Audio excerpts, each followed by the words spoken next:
రాజముద్రతో చేస్తున్న పట్టాదారు పాసు పుస్తకాల పంపిణీ కూటమి ప్రభుత్వం అన్నదాతలకిస్తున్న నూతన సంవత్సర కానుకగా ముఖ్యమంత్రి నారా చంద్రబాబు నాయుడు అభివర్ణించారు. రాష్ట్ర వ్యాప్తంగా పట్టాదారు పాసు పుస్తకాల పంపిణీపై టెలికాన్ఫరెన్స్ ద్వారా మంత్రులతో సీఎం సమీక్ష నిర్వహించారు. పాసు పుస్తకాల పంపిణీ కార్యక్రమాన్ని ముఖ్యమంత్రికి రెవెన్యూ శాఖ మంత్రి అనగాని సత్యప్రసాద్ వివరించారు. ఈ సందర్భంగా మంత్రులకు సీఎం చంద్రబాబు పలు కీలక అంశాలపై దిశానిర్దేశం చేశారు. ముఖ్యమంత్రి చంద్రబాబు మాట్లాడుతూ ఎన్నికల సమయంలో ఇచ్చిన హామీని ప్రభుత్వం నెరవేరుస్తోందన్నారు. గత ప్రభుత్వ తప్పిదాలతో ప్రతి గ్రామంలో రెవెన్యూ సమస్యలు ప్రజలను పట్టిపీడిస్తున్నాయి. వివాదాలు లేని స్థలాలను కూడా రీసర్వే పేరుతో అడ్డదిడ్డంగా చేసి వివాదాస్పదం చేశారు. తాము అధికారంలోకి రాగానే రీసర్వే చేసి తప్పులను సరిదిద్ది కొత్త పాసు పుస్తకాలు ఇస్తామని హామీ ఇచ్చామని ప్రస్తావించారు.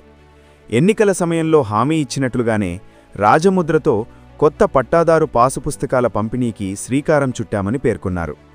భూమే ప్రాణంగా బతికే రైతులకు భూ సమస్యలు లేకుండా చేయడం మన లక్ష్యం. గత ప్రభుత్వం అసంబద్ధంగా తెచ్చిన ల్యాండ్ టైటిలింగ్ యాక్ట్ రద్దుతో ప్రజల్లో అభద్రతను తొలగించాం.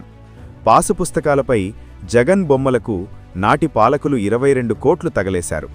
నేడు పాసు పుస్తకాల పంపిణీ ప్రతి ఇంట్లో కొత్త సంతోషాన్ని తెస్తోంది. ప్రజలకు భూ వివాదాలు లేకుండా చేయడమనేది ప్రథమ కర్తవ్యం కావాలి. నిర్దిష్ట సమయాన్ని లక్ష్యంగా పెట్టుకుని పనిచేయాలి. మంత్రులు, జిల్లా కలెక్టర్లు ఈ విషయంలో ఎక్కువ చొరవ తీసుకోవాలి.